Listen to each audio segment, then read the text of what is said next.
ओम बिरला जो कि अध्यक्ष स्पीकर हैं लोकसभा के, उन्होंने भी फ़ोन किया मनोज राम जी को और कहा कि हम लोग कार्रवाई करेंगे और ज़रूरत पड़ी इलाज के लिए तो एयरलिफ्ट करवाएंगे, आपको चिंता करने की बात नहीं है। जब लोकसभा के स्पीकर बोल रहे हैं कि कार्रवाई होगी और यहाँ एसपी और डीजीपी गिरफ्तार नहीं कर रहे हैं। जात के चश्मा लगा करके कुर्सी पे बैठे हुए हैं। कौन? बिहार के डीजीपी क्यों नहीं अरेस्ट कर रहे हो भाई? एक दलित सांसद को जिस तरीके से हमला करके लहूलुहान कर दिया गया, उनके आरोपी को अभी तक नहीं अरेस्ट कर पाना, क्या तुम्हारी मजबूरी है?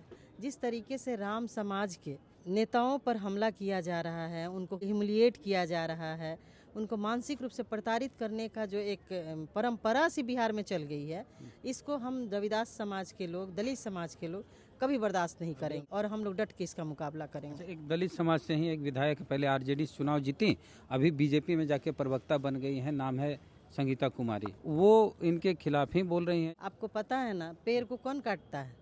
कुल्हाड़ी। और उसका बेट जो होता है वो लकड़ी का होता है। राहुल गांधी जी से माननीय सांसद महोदय जी की बात हुई है। एम्स में हम हैं, एम्स पटना में, और यहाँ सासाराम से जो कांग्रेस के सांसद हैं मनोज कुमार भारती और मनोज राम, वो भर्ती हैं और उनसे मिलने आए हैं प्रतिमा दास जी जो कि विधायक हैं कांग्रेस की। तो मैडम, आज सांसद महोदय से आपकी मुलाकात हुई, क्या क्या बातें हुई? उनका समाचार हमने जाना और किस परिस्थिति में किन लोगों ने हमला किया इसके बारे में उन्होंने बताया, लेकिन हम इसकी घोर निंदा करते हैं। लोकतंत्र में किसी भी प्रतिनिधि, किसी आम आदमी को मारने का किसी को अधिकार नहीं है। और देश के सबसे बड़े पंचायत सांसद को और जब सांसद के सदस्य को जिस तरीके से लोगों ने पत्थर से मारा है, और सबसे दुख की बात है कि बिहार के मुखिया माननीय मुख्यमंत्री जी कहते हैं कि ना हम किसी को बचाते हैं और ना किसी को फंसाते हैं, वैसे राज्य में एक दलित सांसद को जिस तरीके से हमला करके लहूलुहान कर दिया गया, उनके आरोपी को अभी तक नहीं अरेस्ट कर पाना, ये पुलिस प्रशासन के रवैये पे और उसके नीयत पर सवाल खड़ा करता है। अच्छा, एक चीज़, एक सांसद पर हमला होता है और कोई हमला करके भाग जाता है पुलिस के सामने। नहीं, तो हमको तो लगता है कि पूर्व नियोजित कार्यक्रम रहा होगा। जिस तरीके से आप देख लीजिए कि गोपाल रविदास और माननीय एमएलए जो है फुलवाड़ी के और माननीय सांसद जो सासाराम के मनोज राम जी, जिस तरीके से राम समाज के नेताओं पर हमला किया जा रहा है, उनको ह्यूमिलिएट किया जा रहा है, उनको मानसिक रूप से प्रताड़ित करने का जो एक परंपरा सी बिहार में चल गई है, इसको हम रविदास समाज के लोग, दलित समाज के लोग कभी बर्दाश्त नहीं करेंगे। अम्बेडकर छात्रावास में बिल्कुल, अम्बेडकर छात्रावास में एक बच्चा 500 उसको चंदा नहीं दिया सरस्वती पूजा का। आप समझ सकते हैं कि किन परिस्थितियों में अम्बेडकर छात्रावास में लोग रहते हैं। गरीब गुरबा का बच्चा अपना जीवन को अच्छा बेहतर बनाने के लिए वो शिक्षा ग्रहण करने आता है और उससे आप 500 रुपया चंदा मांगते हैं और नहीं देने पे उसकी पिटाई करते हैं। सरकार क्या कर रही है? बिहार के डीजीपी क्या कर रहे हैं? मुझे तो लग रहा है कि बीजेपी के जो इशारों पे बिहार के डीजीपी काम कर रहे हैं और कहीं ना कहीं वो जात के चश्मा लगा करके कुर्सी पे बैठे हुए हैं। कौन? बिहार के डीजीपी क्यों नहीं अरेस्ट कर रहे हो भाई? क्या तुम्हारी मजबूरी है? तो वहाँ जैसे कि जिन पर आरोप लगा है वो ब्राह्मण समुदाय से आते हैं और एसपी भी ब्राह्मण। हम नहीं जानते किस जाति से आता है, कौन जाति से आता है। अपराधी का कोई जात नहीं होता है। हम सिर्फ जानते हैं अपराधी की जात अपराध करने वाली की जात अपराधी की जात होती है। डीजीपी की भी जाति नहीं होती है फिर? तो वही तो कह रहे हैं कि आपकी जाति नहीं होती है, तो फिर कहीं ना कहीं आपको पता है कि किस जाति का। हमको नहीं पता है कि जो हमला किया वो किस जाति का है, लेकिन सांसद को मार करके ये तो अटेम्प्ट टू मर्डर का केस बनता है। सर के ऊपर लहूलुहान कर दिया गया, पत्थर से मारा गया, और जैसा कि माननीय सांसद महोदय ने बताया कि पुलिस ने उसको भगा दिया। वहाँ का हमलावरों को पुलिस ने भगाई कि छोड़ दीजिए।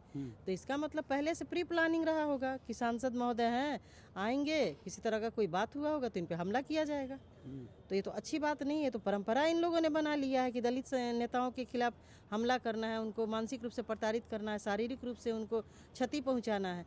तो इसके लिए दलित समाज भी तैयार है और हम लोग डट के इसका मुकाबला करेंगे। एक दलित समाज से ही एक विधायक पहले आरजेडी चुनाव जीती, अभी बीजेपी में जाके प्रवक्ता बन गई हैं, नाम है संगीता कुमारी, यहाँ चला, वो इनके खिलाफ ही बोल रही हैं, जबकि अगड़ी जात के लोग हों, कोई पार्टी में कोई दल में हो, देखिए, वो एक दूसरे के साथ नजर आते हैं बुरे वेद जी हम वो सब कुछ नहीं जानते हैं। होता क्या है कि जब भी कोई इस तरह की घटना घटती है, आपको पता है ना, पेड़ को कौन काटता है? कुल्हाड़ी। कुल्हाड़ी। और उसका बेट जो होता है वो लकड़ी का होता है। तो ये लोग जानते हैं कि सेम जाति के लोगों को बयान दिलवा करके और अपनी निकम्मापनी को छुपाने का ये बहुत बड़ा तरीका इन लोगों ने अपना लिया है। तो जिसको हम लोग बिल्कुल पुरजोर तरीके से विरोध करते हैं। हमारी कांग्रेस पार्टी भी विरोध करती है। हमारे नेता आदरणीय राहुल जी ने भी बहुत इस पर कड़ा एक्शन लेने की बात कही है। बात हुई है, राहुल गांधी फोन किए इनको? राहुल गांधी जी से माननीय सांसद महोदय जी की बात हुई है और निश्चित रूप से जो दोषी होंगे उन पर कार्रवाई की हम लोग मांग करते हैं। मल्लिकार्जुन खड़गे जी से भी बातचीत हुई है? हाँ हाँ, निश्चित बात हुई है। ओम बिरला जो कि अध्यक्ष स्पीकर हैं लोकसभा के, उन्होंने भी फ़ोन किया मनोज राम जी को और कहा कि हम लोग कार्रवाई करेंगे और ज़रूरत पड़ी इलाज के लिए तो एयरलिफ्ट करवाएंगे, आपको चिंता करने की बात नहीं है। जब लोकसभा के स्पीकर बोल रहे हैं कि कार्रवाई होगी और यहाँ एसपी और डीजीपी गिरफ्तार नहीं कर रहे हैं। एसपी और डीजीपी और माननीय मुख्यमंत्री जी जो प्रगति यात्रा पे घूम रहे हैं, कैसी प्रगति यात्रा है भाई? जहां आपके राज्य में एमपी और एमएलए पर हमला हो रहा है, एमपी को मारा जा रहा है, आप क्यों मूक दर्शक बने हो? किसकी डर सता रही है आपको? ये प्रगति एक दुर्गति है।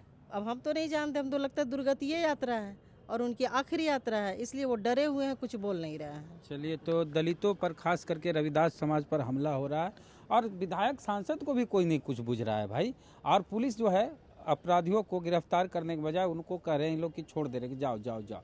तो इस तरह से अगर दलितों पर अत्याचार होगा तो दलित आंदोलन करेंगे। और सांसद जनप्रतिनिधि होते हैं, विधायक जनप्रतिनिधि होते हैं, चाहे गोपाल रविदास जी का मामला हो, उनको भवन का उद्घाटन नहीं करने दिया गया स्कूल का, या फिर सांसद हो सासाराम से मनोज राम जी उर्फ मनोज भारती जी, उन पर ईंटा पत्थर चला दिया और पुलिस के सामने भाग भी गया और पुलिस ने जाने दिया। ये कौन सी शासन और प्रशासन व्यवस्था है? तो दलित समाज आक्रोशित है और आंदोलन करने के मूड में है। मुजफ्फरपुर में भी छात्रों के साथ इस तरह की घटना हुई कि सरस्वती पूजा के नाम पर 500 रुपया चंदा मांगा, दलितों ने नहीं दिया तो उनको भी मारपीट उनके साथ की गई। तो पूरे मसले पर आप दलित समाज से तो बताइए कि आखिर दलित जाए तो जाए कहाँ, करे तो करे क्या? पूरी प्रतिक्रिया अपने कमेंट बॉक्स में दें। जय भीम, जय भारत।